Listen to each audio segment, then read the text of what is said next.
नमस्कार दोस्तों, कैसे हैं आप सभी। आई होप आप सभी अच्छे होंगे, मस्त होंगे, स्वस्थ होंगे। और देखिए एमसीआरई री एग्जामिनेशन को लेकर आपके काफ़ी सारे डाउट्स हैं, उन सबको इस वीडियो में क्लियर करेंगे कि आपका एक तो री एग्जाम की डेट आपको जो है वो क्या देखने को मिलेगी, कब होगा इसका री एग्जामिनेशन। इसी के साथ में एडमिट कार्ड को लेकर अपन बात करेंगे, एग्जामिनेशन सेंटर को लेकर काफ़ी सारे कैंडिडेट्स के डाउट थे, वो भी अपन क्लियर करेंगे। और इसी के साथ में एग्जामिनेशन का लेवल क्या रहेगा और लास्ट टाइम में इस टाइम में आपके प्रिपरेशन की स्ट्रेटेजी क्या होनी चाहिए, और यहां पे आपको बता दूं टारगेट स्कोर आपको जो है वो कितना लेकर चलना है। सबसे पहले देखिए दोस्तों, ये आपके पोस्ट है जिन पे आपका री एग्जामिनेशन कंडक्ट हो रहा है। पोस्ट कोड 0320 28 32 33 48 एंड 58, ठीक है ना। अभी आपको बताना चाहता हूं कि जो आपके एमसीआरई है, इनकी तरफ से आपको बोला गया था कि आपको 10 दिन के भीतर, यानी कि आपको बहुत ही जल्द आपको जो है वो एग्जामिनेशन का नोटिस देखने को मिल जाएगा, ठीक है ना। अब इससे पहले भी आपको एक और बड़ी चीज बताना चाहता हूं। आप देखिए दोस्तों, अगर आप तैयारी कर रहे हो एलडीसी यूडीसी एसएसओ यानी 58 पोस्ट कोड पे डायरेक्टली रामबाण आपको दिया गया है, वो जितने क्वेश्चन दिए हैं ना वो पढ़ लेना। एसएसओ तो आपका आराम से क्लियर हो जाएगा। स्टेनो पीएपीएस इन सब पोस्ट की अगर आप प्रिपरेशन कर रहे हो तो आपको दोस्तों यहाँ पे 12,500 से 13,000 क्वेश्चन की टेस्ट सीरीज दी गई है। और अभी जो 4,000 क्वेश्चन की टेस्ट सीरीज न्यू एड की गई है, आपको बताना चाहता हूं, यानी कि जो लास्ट के 3 सेक्शन है, सेक्शनल टेस्ट, मॉक टेस्ट और न्यू टेस्ट सीरीज, ये तीनों आपके लिए मस्ट है, रामबाण है, यानी इनको तो देना जरूरी है। अगर आपने खरीद रखा है या फिर नहीं खरीद रखा, इन तीनों सेक्शन को आप जरूर करिएगा। इनमें आपको 35 से 40 न्यू टेस्ट देखने को मिल जाएंगे जो अभी एग्जाम कंडक्ट हुआ है उनके, और इसी के साथ में न्यू पैटर्न एमसीआरई क्या पूछ सकता है ये, ठीक है ना। तो अगर आप दोस्तों यहाँ पे एसएसओ एलडीसी यूडीसी स्टेनो की प्रिपरेशन कर रहे हो तो अभी ज्वाइन कर लीजिए विद्यापीठ की टेस्ट सीरीज, नाम मात्र प्राइस में, डायरेक्टली रामबाण, इसके बाहर कुछ नहीं रहेगा।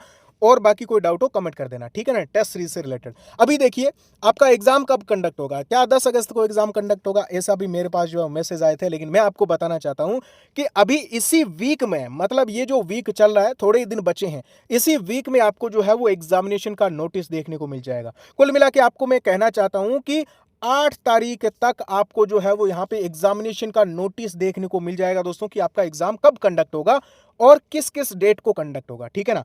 अभी मैं आपको सबसे इंपॉर्टेंट चीज बता दूं कि एक्सपेक्टेड एग्जामिनेशन की डेट क्या हो सकती है। तो 20 से लेकर 25 अगस्त तक आपका एग्जामिनेशन कंडक्ट होने की प्रबल संभावना है, ठीक है ना। यानी इतना टाइम आपको अभी देखने को मिल रहा है। मैं बात कर रहा हूं अभी आपके जिनका री एग्जामिनेशन कंडक्ट होना है। एग्जाम सेंटर आपको कहां पे मिलेगा, क्या दोस्तों, जो आपको पहले एग्जाम सेंटर अलॉट किया गया था, क्या उसी एग्जाम सेंटर पे आपका एग्जामिनेशन कंडक्ट होगा। तो देखिए बिल्कुल ऐसी कोई भी बात नहीं है कि आपको वही एग्जाम सेंटर मिले।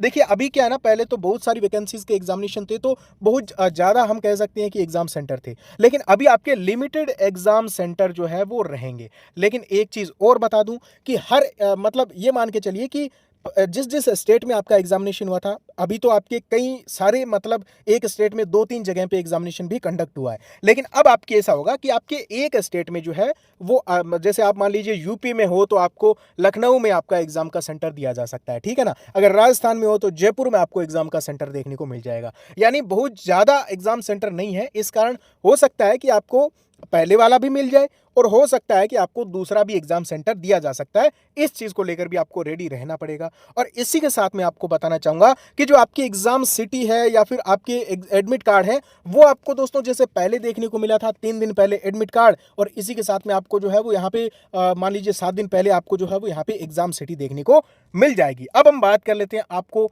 अभी जो है वो इतना एक्स्ट्रा टाइम मिला है, अभी आपको करना क्या चाहिए इस टाइम में, ठीक है ना। देखिए इंपॉर्टेंट टॉपिक्स आप सबको इस टाइम में पता है, ठीक है ना। ज्यादा से ज्यादा तो आपको दोस्तों इस टाइम में करनी है प्रैक्टिस, ठीक है ना। जितनी प्रैक्टिस आप कर पाओ, अभी आपको बताऊंगा टारगेट स्कोर भी कितना होना चाहिए। तो देखिए जितनी प्रैक्टिस कर सकते हो कर लीजिए। और इसी के साथ में दोस्तों आपको जो हाई यील्ड टॉपिक है, कहने का मतलब जो इंपॉर्टेंट टॉपिक है ना, उनके ऊपर फोकस करिए। जो आपका दोस्तों डोमेन है, डोमेन पे मेनली फोकस करिए। अभी आपके जो एग्जाम का पैटर्न और एग्जाम का जो लेवल रहने वाला है वो भी बता देता हूं। एग्जाम का लेवल जो आपको न्यू जो टेस्ट दिए गए हैं ना विद्यापीठ जॉब प्रेप एप्लीकेशन पे, उसके बाहर नहीं जाएगा। यानी अब भी टेंशन खत्म कर दीजिए आप, 7% बैटरी रही है, आप अभी भी टेंशन खत्म कर दीजिए दोस्तों कि एग्जाम बहुत ज्यादा खतरनाक लेवल का आएगा। मॉडरेट लेवल का ही पेपर कंडक्ट होगा। और अभी भी ये जो है वो हड़बड़ी में ही पेपर बनाएंगे। और अभी भी ऐसा नहीं है कि आप किसी सब्जेक्ट को जो है वो यहाँ पे फिक्स आपको जो है वो यहाँ पे मतलब जो वेटेज है वो देखने को मिलेगा।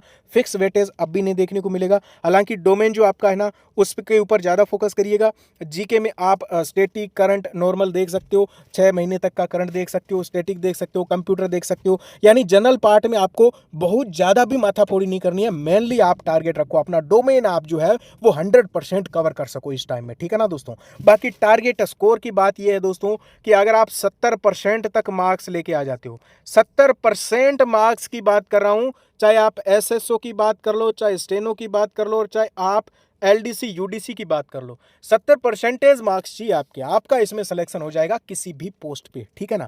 तो बढ़िया तरीके से प्रिपरेशन करो, अब भी बढ़िया मौका मिला है और अब जो एग्जाम कंडक्ट होगा वो बढ़िया अच्छा ही कंडक्ट होगा, बिल्कुल टेंशन ना लीजिए। कोई डाउट है कमेंट कर देना। और विद्यापीठ की जो टेस्ट सीरीज है तीनों ही पोस्ट के लिए रामबाण साबित होगी, कोई डाउट हो कमेंट कर देना। ओके, थैंक यू, नमस्कार।